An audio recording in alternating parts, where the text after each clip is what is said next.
विसंगते स्थलो भगवते रूपे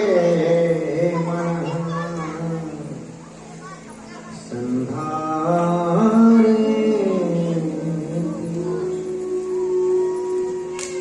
और ऐसे ही सुंदर मनुष्य का तन पाकर भी अगर हमने कर्म अच्छे नहीं किए तो फिर महाराज बेड़ा पार होना बड़ा मुश्किल। और अगर ये चार चीजें आपने सीख ली तो फिर मृत्यु का भय खत्म। और अगर मृत्यु का भय खत्म तो फिर मृत्यु से क्या डरना। और जब मृत्यु से डरना ही नहीं है और जिससे तुम डरना छोड़ दो, कोई तुम्हें बार बार डरा रहा है और आप डर रहे हैं तो बार बार आपको डराएगा, वो बार बार आपको डराएगा। पर आपने डरना ही बंद कर दिया तो वो भी डराना बंद कर देगा, स्वयं आपसे डरने लगेगा। और ये चारों चीजें आपको संत के समागम से मिल जाती है। अरे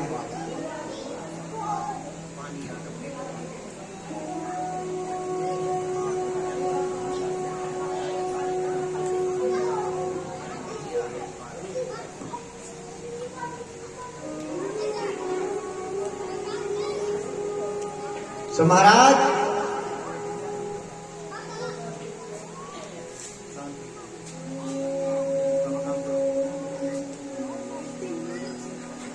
ये अगर चार चीजें आपको संत के प्रभाव से मिल जाती हैं, यदि संत का समागम हो गया और ये कथा के माध्यम से आपको चारों चीजें मिलेंगी।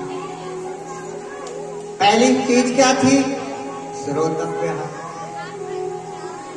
आप आए, कथा सुने, कथा में आपको भगवान के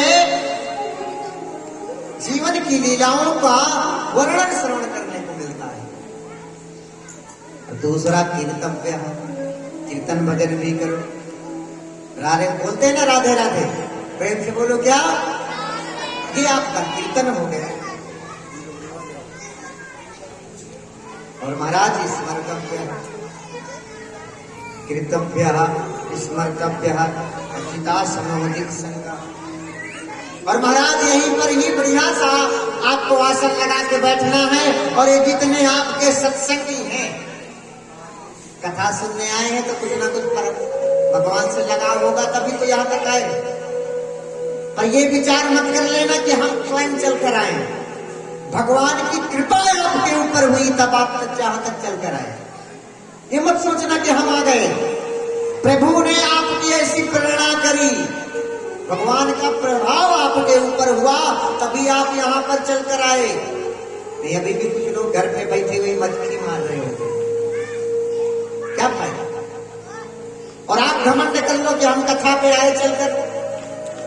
भगवान ने ऐसी प्रेरणा करी, आपका उद्धार का समय आ गया। कोई संसार में पागल नहीं है। पूजा पाठ कर्म धर्म जो करता है उसका अगर कल्याण ना होता तो महाराज कौन करता, जाने कब के बंद हो गए होते। अगर भगवान की कृपा की आदत न होती तो बांके बिहारी के मंदिर में इतनी भीड़ न लगती। चले जाओ किसी स्थान में, पता नहीं कितने लोग पागल घूम रहे हैं वृंदावन में और राधे राधे रटते रहते हैं। विश्वास है, और जिसने भी विश्वास के साथ भगवान की हरि भजन किया, भगवान कभी विश्वास तोड़ते ही नहीं, क्योंकि सखा है। निश्चित मत हो भावा।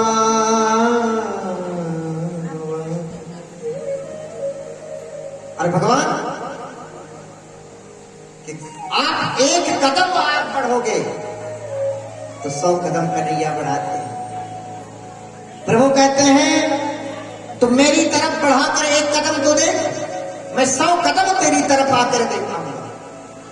और मैं वादा करता हूं जो माताएं 7 दिन तक ये कथा सुनती हैं प्रेम के साथ, भाव के साथ, आप विश्वास से बिहारी जी से मांगो, अगर ना दें पर विश्वास होना चाहिए, क्योंकि सारा संसार विश्वास में है। और यदि आपने विश्वास से जो कुछ मांगा सो देना। कि सिद्धा भयहु कृपा निधि कृपा करत। ये महाराज कृपा है, कृपा के पात्र हैं और हमेशा कृपा करते हैं।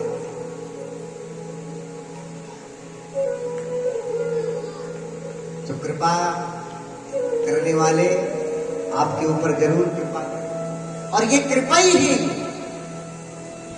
ही है। वृंदावन जाने में आप असमर्थ हो। बिहारी जी की फोटो तो जरूर देखी होगी, नाम तो सुना होगा वृंदावन। गए हो या ना गए हो पर नाम जरूर सुना। और ऐसे सुंदर वृंदावन में जाने से, नाम से, और भगवान की कृपा तो हुई कि बिहारी जी वृंदावन आके बिहारी जी आपके गांव आ गए और आपको सुंदर सा दर्शन दे रहे हैं। बताइए क्या चाहिए। भगवान हमारे ऊपर कृपा कर दिए हैं, अब आपको अपने ऊपर कृपा करने की आवश्यकता है। अगर स्वयं ना कर पाए अपने ऊपर कृपा तो आपसे बड़ा भागी कौन है। अरे साक्षात आपके गांव में गंगा मैया आ जाए, बाढ़ आ जाए और गंगा मैया आ जाए, गंगा मैया का जल आ जाए और उस गंगा मैया में हम स्नान ना कर पाए तो हमसे बड़ा भागी कौन है। ये गंगा मैया है और आप सबको पता है कि गंगा मैया से स्नान करने में सारे पाप धुल जाते हैं। तो महाराज ये कथा भी जगत तारिणी है, इसको जो भी प्रेम पूर्वक सुनता है उसका कल्याण हो।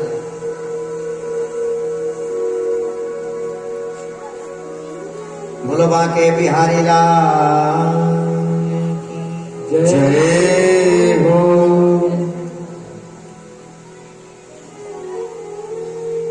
सुखदेव जी ने कहा अगर आपने 4 चीजें सीख लिया तो आपका कल्याण। परीक्षित ने कहा महाराज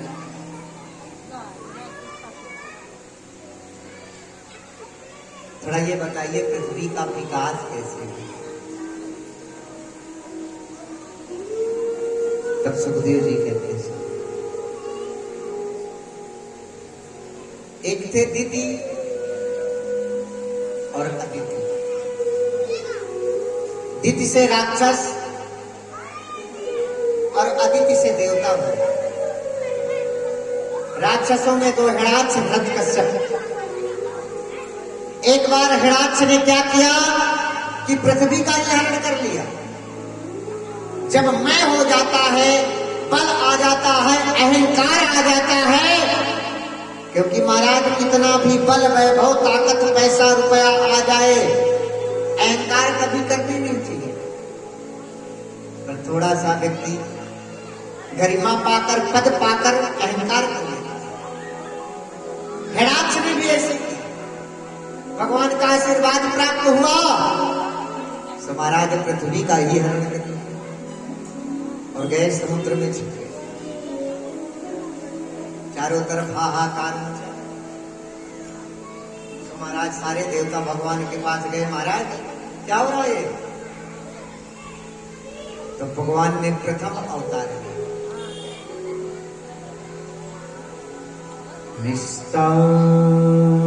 निस्तावरियास्तुलो भगवते रूपे मनः संधाये। बोलो बारह भगवान। भगवान ने प्रथम अवतार 12 रूप गए, हिरण्याक्ष का वध किया और पृथ्वी को पुनः स्थापित। चारों तरफ जल ही जल, कुछ था ही नहीं। तो महाराज विष्णु जी की नाभि कमल से ब्रह्मा जी और ब्रह्मा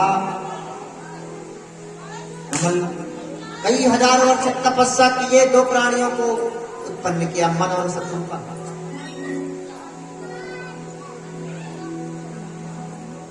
ते सत्यकृतो विग्रह भुवानि में मलो। मन और शत्रुपा दो प्राणी, और इनके महाराज 5 संतानें थी, 3 बेटियां और 2 पुत्र। पुत्रों में प्रियव्रत और उत्तानपाद, और 3 बेटियां देवहूति, प्रसूति और अमृति। और देवहूति का ब्याह करदम्य के साथ, और ब्याह होते ही करदम जी तपस्या करने लगे।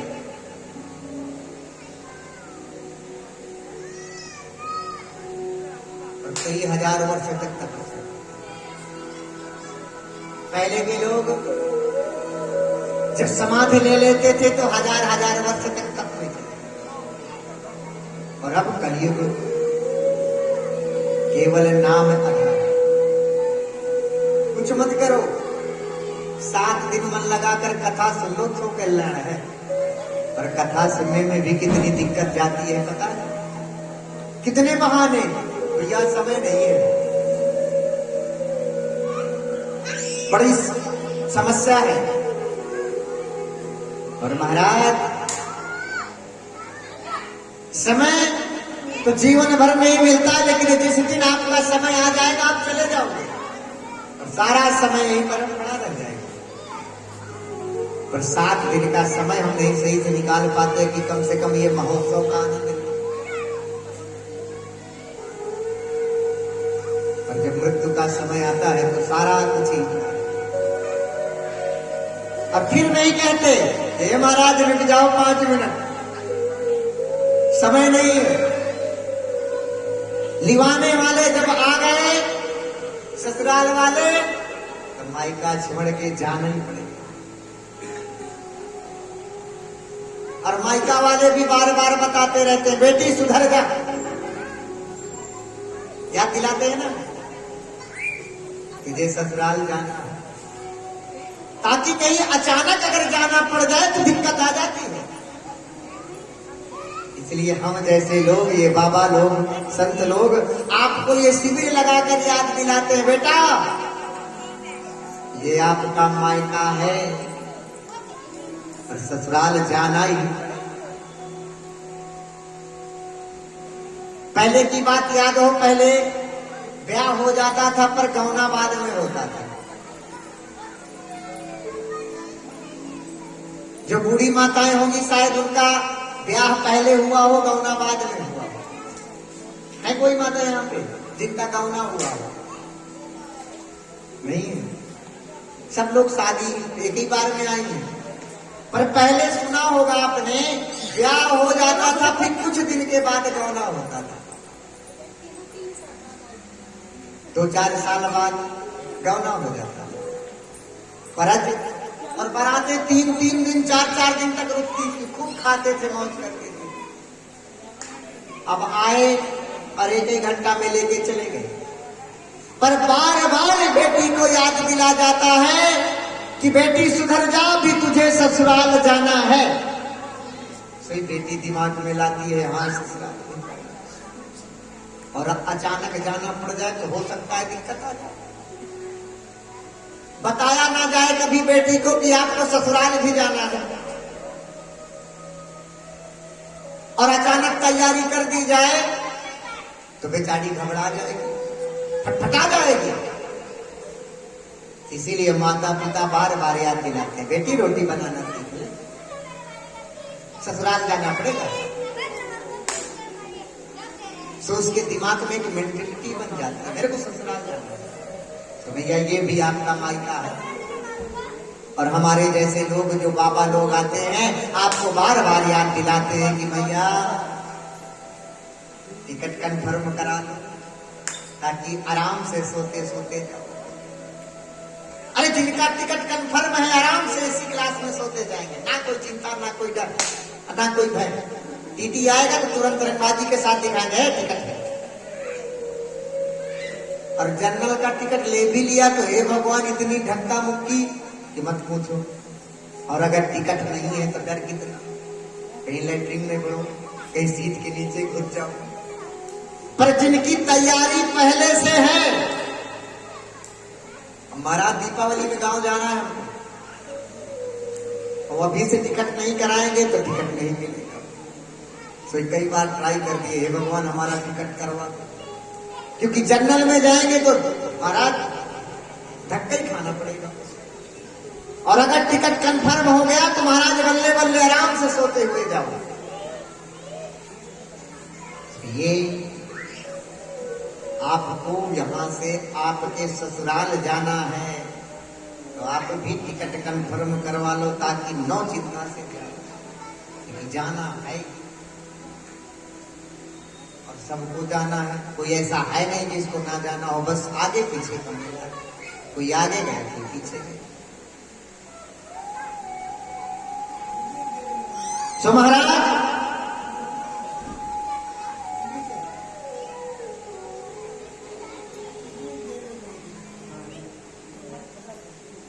आज कहते हैं करदम जी कई हजार वर्ष तक तपस्या की है। देवहूति भी बेचारी भगवान करदम जी की सेवा करने लगी। आंखें खोला तो सामने देवहूति को पाया। देवी कौन हो? और आजकल की पत्नियां हो तो महाराज भैया जी 10 साल के लिए कहीं चले जाएं तो देवी जी उससे पहले कहीं गायब होते।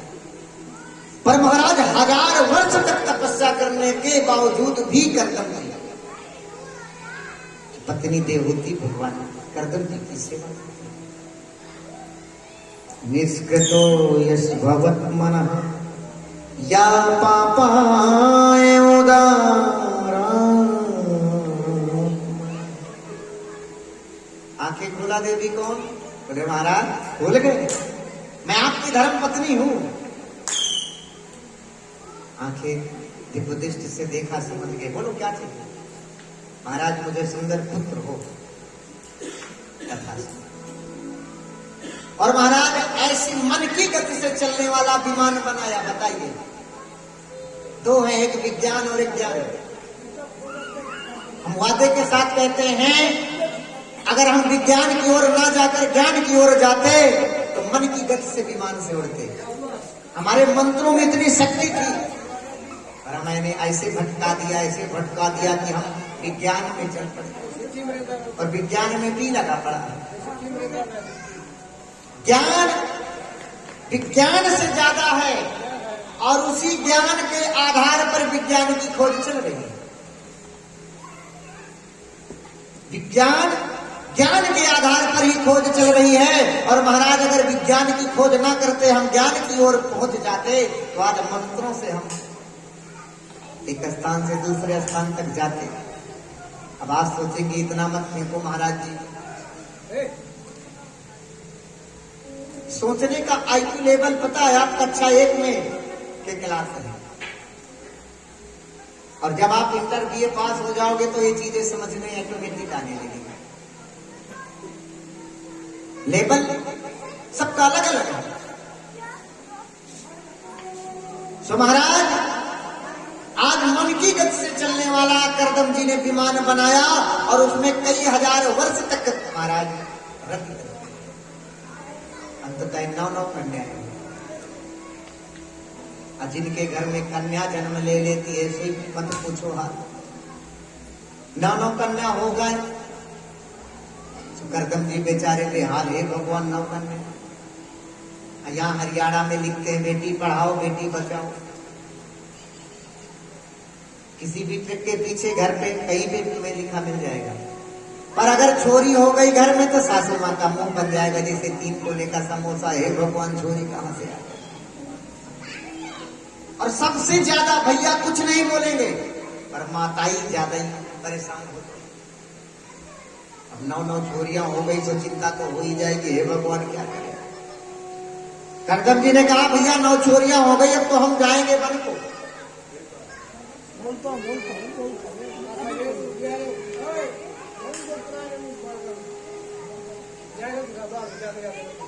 निस्सत्मनो यद्गतः वना तदेवा।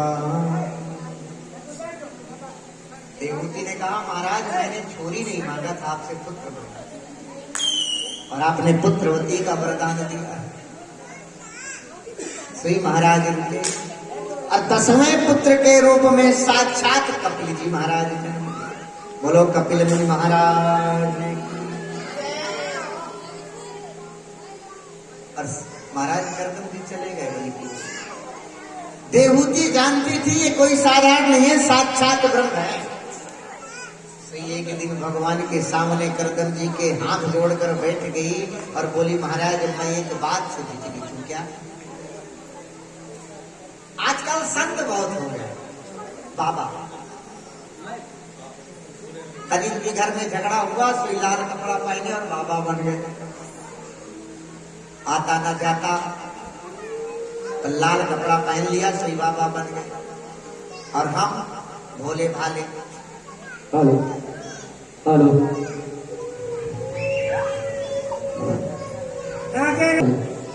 तो महाराज देवहूति तो जानती थी कि भगवान ने आशीर्वाद दिया है कि एक न एक दिन आपके कोख से जरूर जन्मेंगे।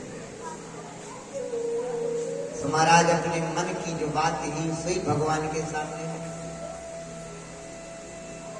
कि गलियन गलियन गुरु फिरे हमसे दे चाले 100 रुपया के धोते हमका दान मांगे। बड़ी विडंबना है। आजकल संतों की बाढ़ सी आ गई। जब कोई काम ना मिले तो बाबा बन जाए और गली गली घूम रहे, महाराज हमसे दीक्षा ले लो और ज्यादा पड़ दो, बस 100 रुपए दे दो, सोई काम चला ले। पर गुरु क्या है? तितिच्छव कारुणिकः सुहृदय सर्वद्रोहिणा। गुरु आपको अंधकार से निकालकर जो प्रकाश की ओर ले जाए वो। पर आजकल गुरु की परिभाषा बड़ी ओ गुरु तो पक्का गुरु निकले। गुरु शब्द को परिभाषित करते हैं।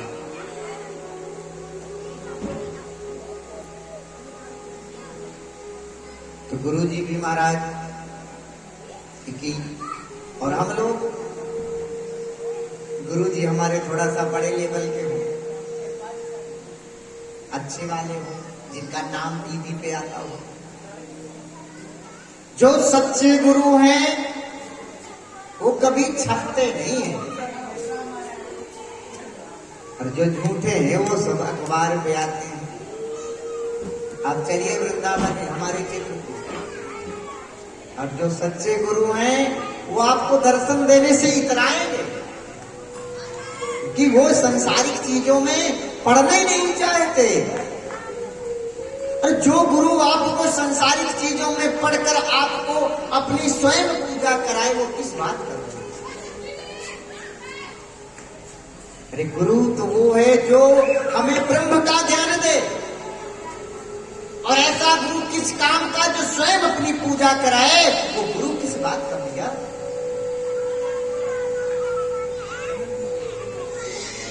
और हम कि चाहते हैं कि गुरु हमारा लेवल वाला हो, अच्छा खासा नाम हो, 4 गाड़ियां हो और अच्छे हाई BMW में चलता हो, सही गुरु बना। पर सच्चा गुरु ढूंढने से मिलता। जब आप सच्चे गुरु की तलाश में रहोगे तब जाके सच्चा गुरु मिलेगा। किसी ने नाम कमा लिया, अच्छा खासा पैसा हो गया, तो सब जरूरी नहीं कि वो सच्चा गुरु है। क्योंकि गुरु यह हृदय अजात शत्रु शांतवासा। संतों का स्वभाव कैसा होना चाहिए? एक सेठ जी थे और सेठ जी के 4 और सेठ जी बेचारे चारों का ब्याह भैया सुंदर सा ब्याह किया। बड़ी वाली आई सुन्यारी हो गई। आशा लगी दूसरे बेटे पे कि अब तो दूसरा बेटा जरूर सेवा करेगा। चारों बेटे का ब्याह किया, चारों न्यारे हो गए। पिता की ही प्रॉपर्टी पे सब कुछ बांट लिया। जिसने जीवन भर कमा कमा के रखा उन्हीं की प्रॉपर्टी पे सारा धन बांट कर उन्हीं को भोजन देने के लिए तैयार।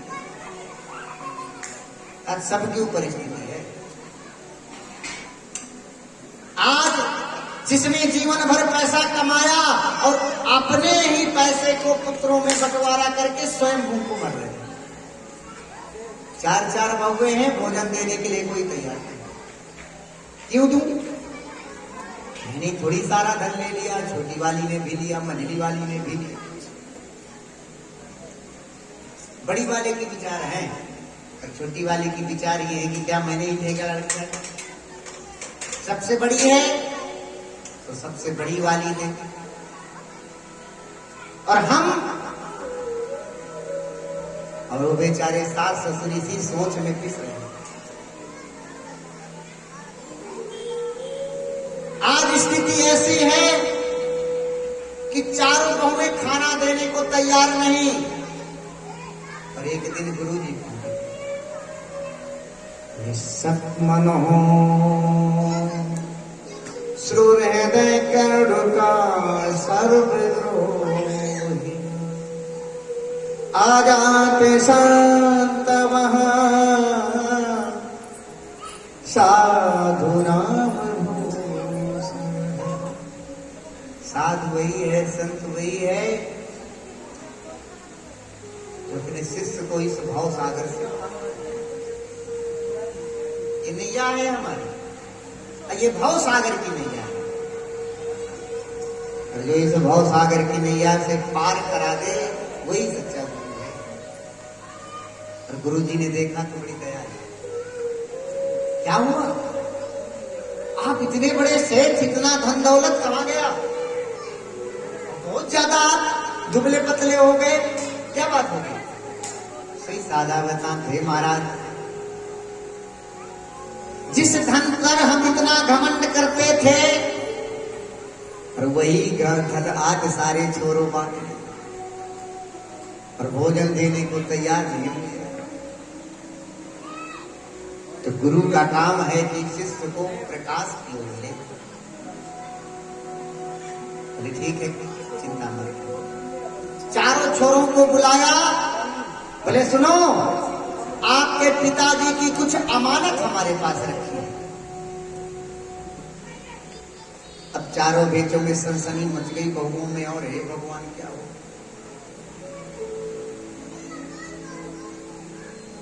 पर पुराने सेठ हैं, माल तो जरूर कुछ हो। जैसे बंधु जी हमारे डेली 100 रुपए खाता में डालते हैं, चाहे आए जहां से। पर कहना है कि 200-300 रुपए डेली खाता में डालना है, ताकि बच्चे जब मैं वृद्ध हो जाऊं तो मेरी खूब सेवा करें। सो महाराज, आज संत के कहने पर चारों बच्चे विचार करने लगे क्या होगा। महाराज जी क्या है? बोले कल आश्रम आना और ले आना। और गए गुरुदेव, भैया बड़ा सा एक बाक्स लिया और इतना मोटा ताला, खूब सारे ईंट पत्थर डाले। और अब बेटे पहुंचे, चारों बाक्स उठाए, हे भगवान, जैसे घर लेके आए तो चारे बहुएं सिर्फ गेट पर ही खड़े नजर थी। ओहो क्या। और सेठ जी से पहले बता दिया कि चाबी तब तक मत देना, जो बहु ज्यादा सेवा करे उसी को चाबी पकड़ा। तो चारों बहुओं में होड़ मच गई। भैया जाती जहू जाती आंख मिचा के वही टटोल कर आती बॉक्स को, हे भगवान भारी है माल जरूर। अब समय बदल गया। जहां भोजन के लाले थे कोई देने को तैयार नहीं था। चारों बहुएं, बड़ी वाली कहती पिताजी सबसे बड़ी बहू असे करे धर्म प्रीत बड़े चरही करमो करुणा अनुराग। सबसे बड़ी और मेरा परम धर्म है कि मैं आपकी सेवा। पिताजी पेवर दूध की चाय बनाकर लाई होती। और सोई छोटी वाली पहुंच जाए, अभी तक तो सेवा ना करी। मेरा भी धर्म है, सबसे छोटी बहू होने के नाते माता पिता की सेवा करने का सौभाग्य मुझे प्राप्त हुआ। महाराज जहां एक कप चाय नहीं मिलती थी, चार चार बहुएं खड़ी हैं और निचला दूध की चाय कि स्वार्थ लाग करही सब प्रीत। पर सुर नर मुनि, सुर नर मुनि जन की हमारी बस नहीं है। बिना स्वार्थ के संसार में सोई सेवा चाहिए। जहां 4 साल जीना था महाराज, ऐसे ही सेवा हुई कि 10 साल जी। सुंदर 13वीं हुई, दिव्य ब्राह्मणों को दान दिया गया। पर जब बात खोला गया तो इसमें क्या निकला? कि गुरु का ध्यान था। और आज अगर गुरु जी अच्छे ना होते, हम तो ऐसे ऐसे कहीं कहीं गुरु बना लेते हैं कि महाराज जिंदगी गुजर जाती और गुरु जी के दर्शन नहीं होते। तो ये इसे गुरु बनाने का क्या? धर्म हमारा ये कहता है कि गुरु के कम से कम साल में एक बार दर्शन की जरूरत है। और गुरु जी भी हमारे घर पधारे, हमारे घर का कल्याण करें, सही सच्चाई है। और आप लोगों से भी मैया जरूरी एक बात है, जो बूढ़ी माताएं बैठी हैं, समय बहुत खराब चल रहा है। एक छोटा सा बाग सभी चले देना और मोटा वाला ताला लगा देना, चाबी गले में डाल लेना, बहू को नजदीक मत आने देना बाग से। उसमें चाहे फटे पुराने कपड़ा रखना, पर बहू आपकी देखने बस ना पाए। प्रयास बहुत करेगी बार बार, पर जैसे ही आपके पास आए तो दूर कर देना, चल जाओ से हट, नजदीक मत आ। सोई हुई के इसके दिमाग में यही भटकता रहेगा कि बुढ़िया के बाल अभी माल है कुछ। और रात में सावधान होकर सोना। गले की चाबी काटी भी जा सकती है, खोली भी जा सकती है, सिर्फ आपका वाक्स देखने के चक्कर में। पर महाराज देखने मत देना। यकीन के साथ कहते हैं कि जब तक आप धमकी दो कितनी भी, पर चाबी अगर नहीं दिया तो आपकी धमकी भी सहेगी सेवा। और अगर समझ गए कि इसके पास कुछ नहीं है, वृद्धा पेंशन भी कोई खास नहीं है, तो महाराज मुश्किल ही है। सही इसी कथा से ही नियम बनाओ, एक छोटा सा बाक्स रख ले, ताला लगाकर चाबी गले में जरूर रखना। और पुराने फटे पुराने जो भी घर भर के लगते हो सुई डालना, पर चाबी मत दिखाना। यकीन के साथ आपकी सेवा हो। तो महाराज गुरु वही है जो आपको अंधकार से प्रकाश की ओर ले जाए। शांतवान साधुभूषण। तो महाराज संतों के कौन सा ऐसा संत है जिसके ऊपर क्या लाल कपड़ा पहनने वाले सारे संत हो जाएंगे? जिसने कपड़ा रंगा लिया पर मन नहीं रंगाया, ऐसे बाबाओं से दूर रहना। अरे कपड़े के साथ साथ आपका मन भी रंग जाना चाहिए, तो आप संत हैं। संतत्मत हो यद्गता आत्मनो जना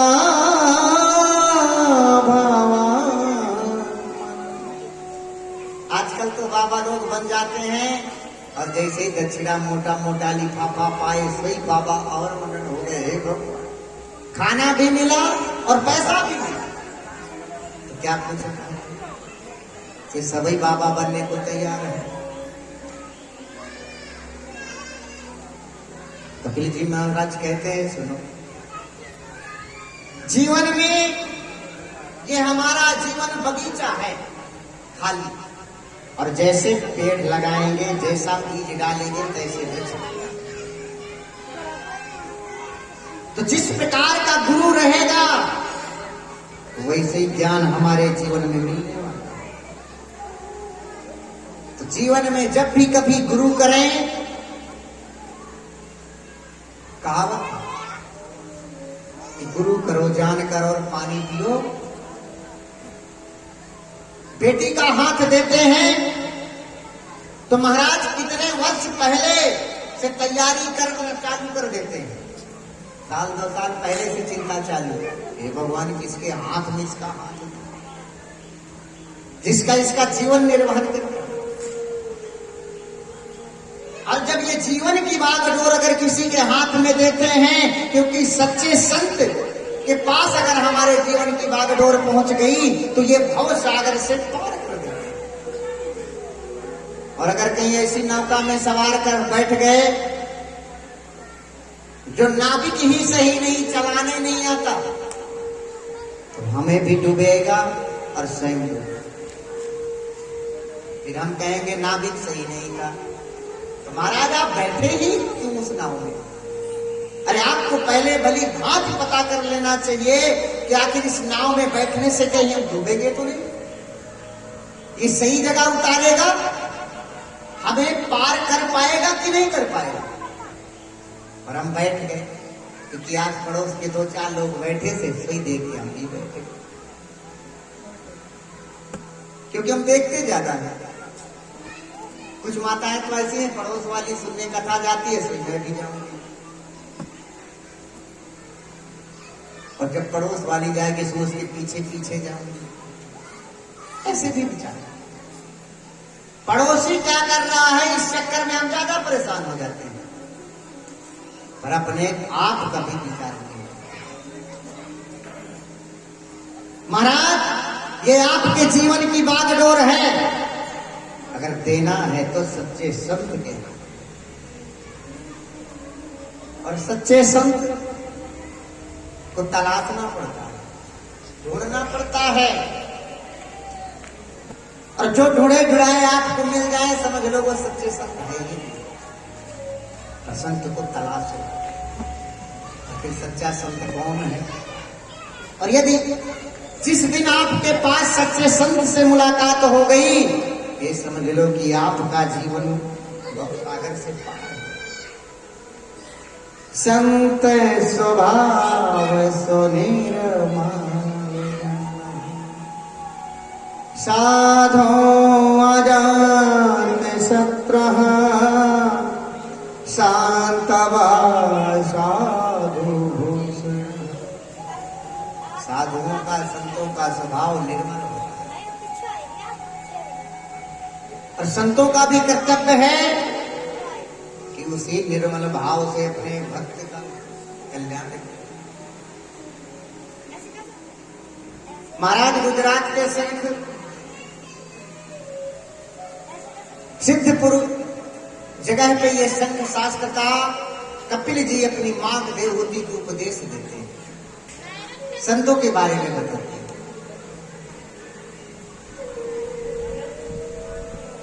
और महाराज इसी उपदेश को सुनकर मां देवहूति शरण पर गर्वित हो,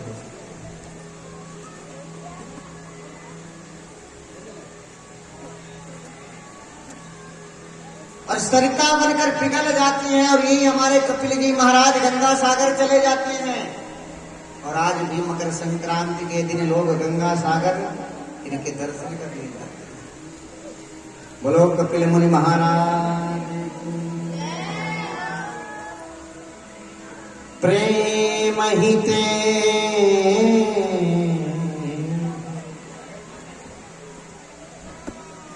और हम चित्रकूट से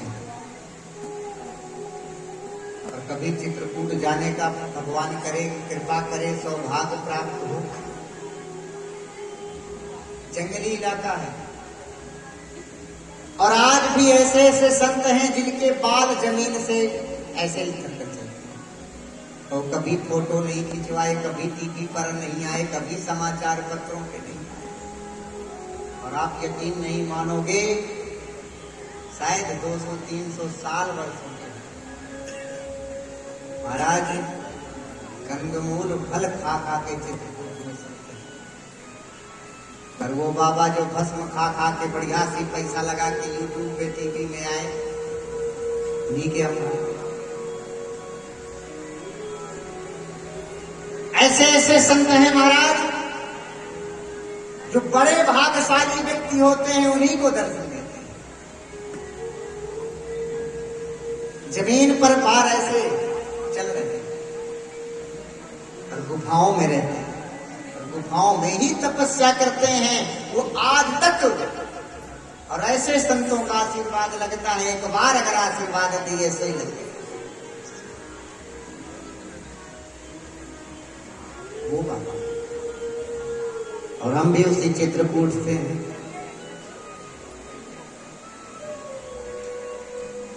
कि दुनिया में कोट अनेकों हैं, पर चित्रकूट समकोट नहीं। हर दुनिया में जो आने को है, पर जटा जोट समझोट नहीं। और दुनिया में खोट आने को है, पर भाई भाई समझोट नहीं। कि दुनिया में लूट पर राम नाम समलोट नहीं। कूटों में कूट चित्र, बहुत सारे कूट हैं, पर दुनिया में कूट अनेकों हैं, पर चित्रकूट सम।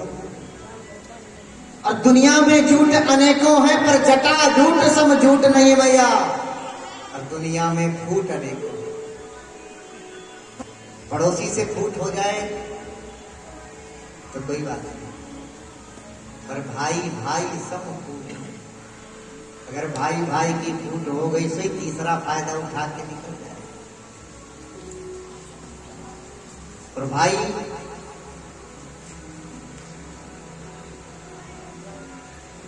की फूट बड़ी अटपट है। और दुनिया में लूट अनेकों, लूट भी कई प्रकार है। कोई धन लूट रहा, कोई वैभव लूट रहा, कोई यश लूट रहा, कोई किसी को लूट रहा। पर राम नाम धन लूट, पर जिनके पास राम नाम धन की लूट है, एक खजाना ऐसा है कि महाराज मरो पर्यंत काम। आपके पास कितना पैसा हो, अरबों रुपए करोड़ों रुपए, रमैया याद कर लेना। अगर यमराज के दूत लेने आ जाएं और आप कह दो भैया 4 लाख 1 करोड़ ले लो और 2 दिन की और मोहलत दे, परसों छोरे का ब्याह है, पोते का, श्री महाराज पोते का ब्याह देख ले, 1 करोड़ ले लो तो क्या छोड़ेंगे।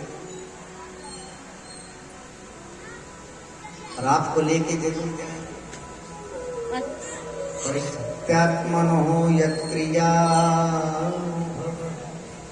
वेदना।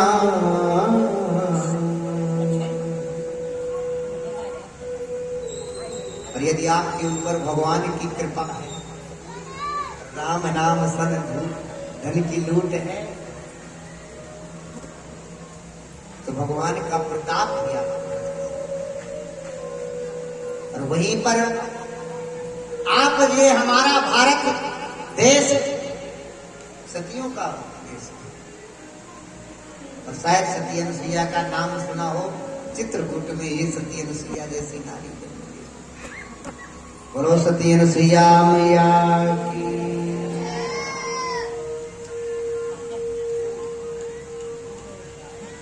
जब से हिरण्यकशिपु भगवान ने वध कर दिया तो हिरण्यकशिपु का एक भाई था हिरण्यकशिपु। भगवान का बैरी बना और एक राजा थे जिनका नाम था उत्तानपाद। यस्तत्मनः जाये उत्तानपाद। उत्तानपाद का मतलब है जो उल्टा पैरों वाला, जिनके पैर भी उल्टा। और हम भी उत्तानपाद हैं मैया। यस्सदिक्तो सूर्यचक्षुः प्रेयसी पवा। उत्तानपाद की भी दो पत्नियां हैं, एक का नाम है सुनीति और एक का सुरुचि। और हमारे जीवन में भी दो पत्नियां, एक है रुचि और एक है नीति। पर जीवन का ये व्यवहार है, जो ज्यादा सुंदर है लोग उसी से ज्यादा पसंद करते हैं। क्योंकि आप अंदर से कैसे हो, पर बाहरी बनावटी यदि आपका अच्छा है, क्रीम पाउडर मेकअप बढ़िया है, सही लोग पसंद। तो दो पत्नियां हैं, एक है सुनीति और एक है सुरुचि। नाम से ही पता चलता। सुंदर सुजस्रतः यति नीति गुण। एक है सुनीति, सुंदर नीतों वाली, पर महाराज थोड़ा सांवली है, सो राजा साहब कम पसंद। और एक है सुरुचि, मन की क्रूर, पर देखने में थोड़ा सा गोल मटोल आंखें और थोड़ी ग्लोइंग वाली, सोई राजा ज्यादा ही कुछ पसंद है। और हमारे भी जीवन में वैसे एक है नीति, दोनों का सु हटा दो। उसके पास दो पत्नियां हैं, सुनीति और सुरुचि। और हमारे जीवन में भी दो पत्नियां हैं, रुचि और नीति। तो हम लोग भी क्या करते हैं, जो सुरुचि है उसे कम पसंद करते हैं, और जो सुनीति है उसे ज्यादा प्यार करते हैं। पर महाराज जो नीति के अनुसार चलता है उसका यश वैभव दोनों लोक और परलोक दोनों बन जाते हैं। पर जो रुचि के अनुसार चलते हैं सोई महाराज अपना लोक परलोक दोनों।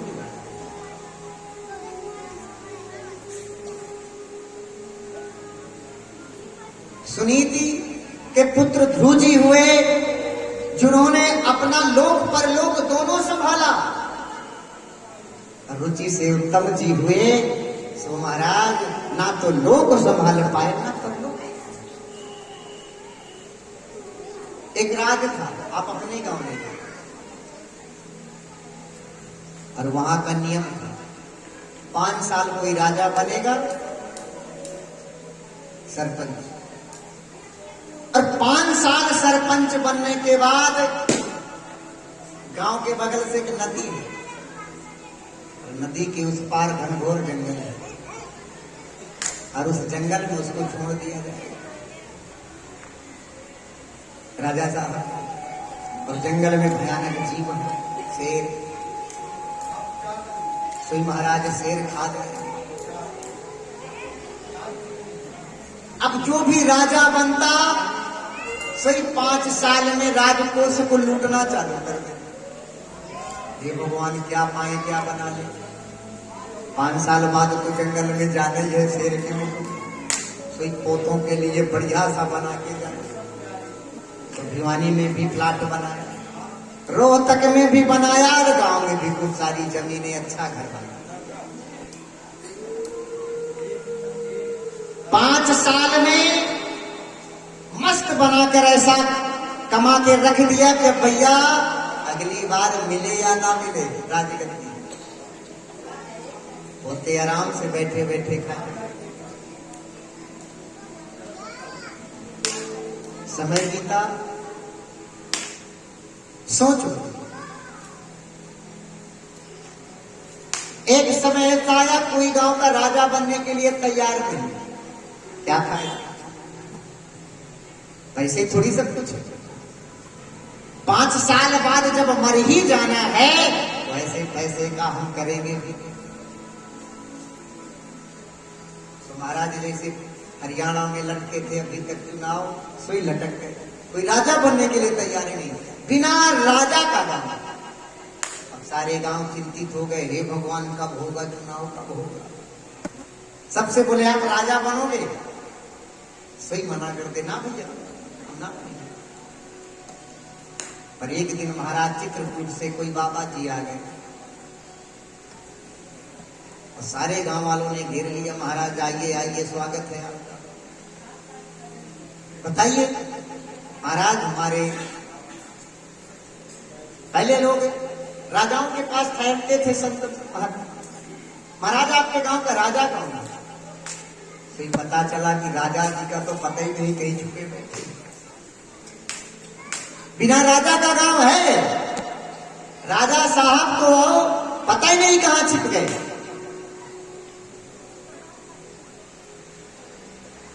महाराज और हमारे गांव की एक शर्त है, 5 साल बाद जो राजा बनता है उसे 5 साल बाद नदी के उस पार डाल देते हैं।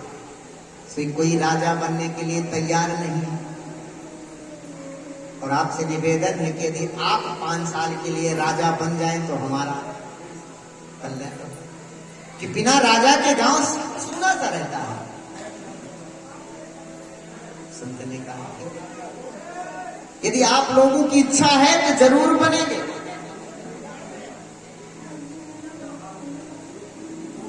तो सारे गांव वालों ने बाबा जी को ही राजा बना।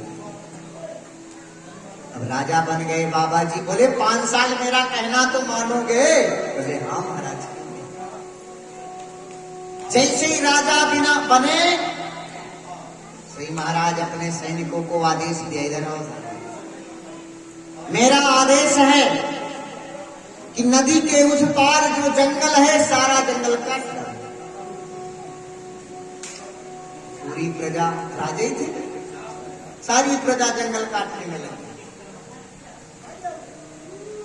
1 साल में जंगल कट के एकदम रेडी, खूब लकड़ी बेची। अब आदेश दिया, मेरा आदेश है कि ऐसी रोड, लाइट और पक्के घर का निर्माण करो कि पटवापुर से सुंदर होगा हो। श्री महाराज राजा साहब का आदेश, लकड़ी का भी खूब पैसा आया था और सरकार भी करोड़ों रुपए दे रही थी। श्री महाराज सुंदर सुंदर महल बन के तैयार। 4 साल में इतना सुंदर बना दिया,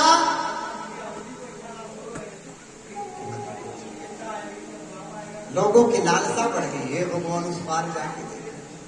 और जैसे ही 5 साल खत्म हुए सही राजगद्दी जाने की बात। सारा गांव इकट्ठा हुआ, राजा साहब बुलाए। संत जी ने कहा ये बताओ मेरा कार्यकाल पूरा, अब आप नियम के अनुसार मुझे नदी के उस पार छोड़ दो। सारे गांव वाले हाथ जोड़े, महाराज अरे आपने तो 5 साल में यहां जो साथ तो है, आपको जहां जाना था वहां से बेटर बना दिया, यहां से सुंदर वहां लग रहा है महाराज। सो आप यहां रहो या वहां रहो, आपको कोई फर्क नहीं है। संत थे, उन्होंने आने वाले 5 सालों के बारे में सोचा, और अभी तक जो राजा बनते थे वो यही 5 सालों के बारे में सोचते थे। भगवान कितना बना। और ऐसे में ना अपना लोक बना पाए, क्योंकि इतना धन इकट्ठा कर दिया, गांव वाले रीझ गए, ए मारो, इसे तो दोबारा बनाने लायक है ही नहीं। ना लोक बना पाए, ना परलोक बना पाए, और चले गए। पर संत जी ने तो लोक भी बनाया और परलोक भी बनाया। तो जो नीति के अनुसार चलता है, हमारे जीवन की जो दो पत्नियां हैं, नीति और महाराज रुचि। नीति कहती है कि प्रातः 4 बजे जग जाओ, पर रुचि कहती है, हे महाराज सुबह सुबह तो सोने में आनंद आता है, कौन जगेगा 4 बजे, 8 बजे जगे बस सोई आनंद आ जाए। नीति कहती है अपने से बड़ों का सम्मान करो, कथा सुनो, पर रुचि कहती है कथा में कौन सा मन लगेगा, कहीं सपना जी आई होती तो चलते सो ठुमका देखते सो सारे गांव के ताऊ पहुंच जाते, देखे घंटा बेटा कित जा रहा है, महाराज लाली पे सपना जी आएंगे, छोरा मैंने भी तनी छोड़ देते, सोई 10-10 की नोट खूब लुटा। और यहाँ कथा ही हो रही है, जैसी प्रसाद की बारी आई सो पीछे से सी सकती है, तो कथा पे आने में भी शर्म लगती है, कौन सुने। ये तो धन है आप जैसी माताओं का कि आप लोग आ जाती है। ताऊ जी बैठे बैठे चाहे हुक्का मार रहे हो, पर कथा से क्या लेते थे। तो महाराज ना तो इनको दे दोष नहीं, कलिकाल का प्रभाव, कलिकालोकीर्ण यत्कृता कलह। कलिकाल का कारण है घर घर कलह व्याप्त करना। अब थोड़ा थोड़ा प्रवेश कर गए। पहले हम लोग कितना प्रेम से रहते थे, इतना बड़ा परिवार, माताएं पहले के नाम सुनो तो 4-4 पुत्र, किसी के 6-6 बेटा, 6-6 बेटा, 4-4 बेटा, 4-4 बेटियां, और कितना प्यारा परिवार, सुंदर परिवार रहता था। अब हम दो और हमारे दो का नारा है, लेकिन फिर भी उसमें खतरा है महाराज, कभी इधर कभी उधर, खटपट खट। इतने छोटे परिवार में भी नहीं बन रही, बताइए क्या फायदा। समय बदल गया। सो महाराज जो व्यक्ति रुचि के अनुसार चलता है, रुचि हमारी कहती है, नीति कहती है कि प्रातः जग कर महाराज बढ़िया नहा धोकर किचन में जाओ, और नीति कहती है महाराज कोई जरूरी नहीं है, जाओ ब्रश भी मत करो, चाय बना के पी जाओ। ऐसे व्यक्ति जो नित्य करते हैं, जो रुचि के अनुसार चलते हैं, नीति के अनुसार नहीं चलते, अगर उनके घर में महाराज लक्ष्मी है, वो अपना लोक परलोक दोनों गंवा देते हैं। राजा की पत्नियां हैं, एक के उत्तम है, एक के ध्रुव। एक दिन राजा साहब दरबार में बैठे थे और ध्रुव जी गए गोद में बैठे। सुनीति ने देखा, सुरुचि ने, कि आज अगर ये गोद में बैठा है तो हो सकता है कल सिंहासन का मालिक बने। भाई एक थप्पड़ मारा, नीचे उतार कर है, अगर तुझे इस राज सिंहासन में बैठना है तो तुझे मेरे घर से जन्म लेना पड़ेगा। छोटा सा बालक रोता रोता माँ के पास गया और माँ से कहने लगे, माँ क्या ये मेरे पिता नहीं? और महाराज आज बड़ी माँ ने मुझे थप्पड़ मारा और कहा अगर तुझे इनकी गोद में बैठना है तो मेरे गर्भ से तुझे जन्म लेना पड़ेगा। माँ ने कहा बेटा इस गोद में क्या, अगर बैठना है तो परम पिता परमात्मा की गोद में बैठ। बोलो वहां के बिहारी लाल की। बताया राधा राधे क्यों बोलते हैं? आपको जो कथा सुना रहे हैं, आप ये मत सोचना ना समझ में आए क्योंकि पहली बार है। इतना आसान थोड़ी ना है कि ABCD कई बार में समझ में आए। पर ये विश्वास के साथ सुनना कि जिस प्रकार छतरी का काम है धूप से बचाना। आपको धूप लग रही हो तो क्या करते हैं? क्या करते हैं? कहीं किसी पेड़ की छांव के नीचे बैठे, या तो छतरी लिए। बारिश हो रही है तो छत के नीचे घुस गए और छतरी ली। सतमत हो गता प्राणात्मनो वे। कथा का भी यही काम है। संतोष आप जो ये कल्प वृक्ष है, जो इच्छा लेकर यहां पर बैठोगे, सही भगवान आपकी इच्छा पूर्ण करते हैं। पर विश्वास के साथ जब बैठोगे सुनोगे तब। अरे जब अच्छे से आप सुनोगे तभी तो कोई चीज समझ में आएगी। सुनोगी ही नहीं, मन अंत चित अंत जियर आ रहा है उदास तो क्या फायदा? और ये देसी दवा है, थोड़ी कड़वी है, बस फर्क कितना है। देसी है, देसी दवा थोड़ी कड़वी होती है। सो कड़वी दवा पीने में थोड़ा सा मुंह तो बनेगा ही। पर महाराज ये अगर प्रवेश कर गई तो जानते इसमें कोई फ्लेवर नहीं मिला। आजकल क्या करते हैं, अंग्रेजी दवाएं आती हैं, orange flavour, banana flavour, mango flavour. सही बच्चा चाट चाट के बढ़िया सब करता है। और फ्लेवर वाली चीजें जरूरी नहीं कि फायदा करे। और आपको पता है देसी चीज देसी घी, कि आपको पेवर देसी घी पिलाया जा रहा है सो पचा लेना। प्याज की रेट में घी पचता भी नहीं है किसी को। और अगर आपने पचा लिया तो अच्छी बात है।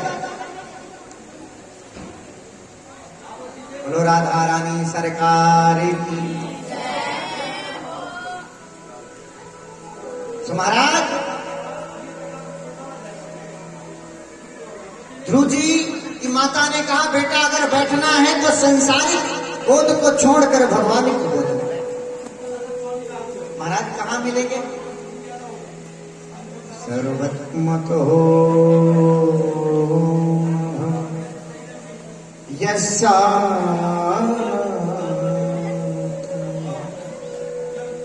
भगवान को जहां चाहो सहां मिल जाओ। बस विश्वास हो। प्रेम के भूखे हैं प्रभु, और यदि प्रेम से आप भगवान को पुकारोगे तो भगवान जरूर आएंगे। बोलो बांके बिहारी लाल की। ध्रुव जी ने तुरंत घर पे आ गया और मां ने भी एक बार नहीं रोका और गए वृंदावन में। आज भी मथुरा में ध्रुव लीला है और वहीं पर तपस्या करना चाहते। पहले महीने में अन्न छोड़ा, दूसरे में महाराज दूसरे महीने में फूल पत्ती खाते रह रहे हैं और वो भी त्याग दिया। तीसरे में मात्र हवा खा रहे हैं। लोग हवा खा के भी तप रहे हैं। और आज अभी नवरात्रा गई और नवरात्रा में कुछ माताएं 9 दिन का व्रत रहती है। और महाराज क्या पूछना है 9 दिन के व्रत, बल्ले बल्ले हो जाती है खाने पीने की। सो महाराज भगवान हवा खा के रह रहे हैं ध्रुव जी महाराज। और ऐसा समय आया एक दिन हवा को त्यागा, और जैसे ही हवा त्यागे सोई महाराज हाहाकार मच गया सब प्राणियों के। तो पता कालो यदि सर्वतः यत्क्रेन्दो भवन्। और जैसे ही सारा संसार स्थिर हुआ सोई भगवान का सिंहासन लगा। और तनिक भी लेट नहीं किए प्रभु जी, आज ध्रुव के समक्ष प्रकट हो गए। सशंख चक्रम सकरेत कुंडलम सफेद वस्त्रम सहसा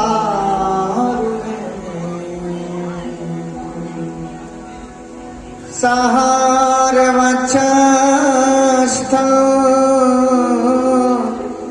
कौस्तुभ्राश्रियं नमामि शिरसा चतुर्भुजम्।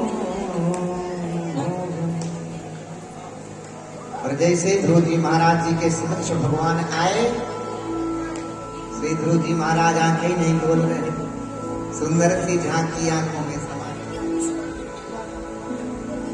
कितनी अच्छी लगती है झांकी भगवान की, अच्छी लगती है ना। तो वही झांकी भगवान की ध्रुव जी के हृदय में समा गई। और देख लेना मैया, हम भी जिस दिन जाएंगे उस दिन आपका 2-4 दिन नहीं लगेगा। मन ही न माने प्रभु क्योंकि भगवान से आपका 7 दिन में प्रेम हो जाएगा, वादा करते हैं।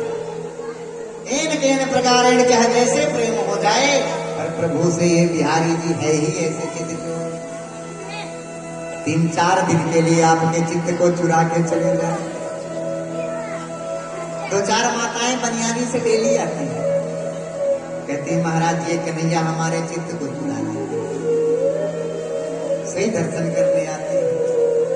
ये नटखट है।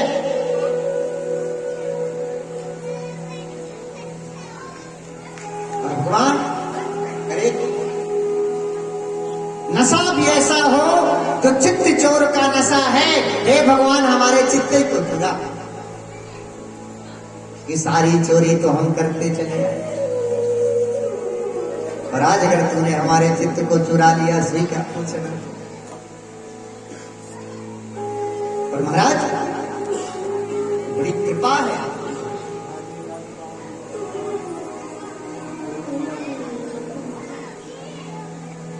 तो आज भगवान ने ध्रुव जी को दिव्य दर्शन दिया। बोलो ध्रुव जी महाराज की। और अपनी गोद में बैठाला और बोले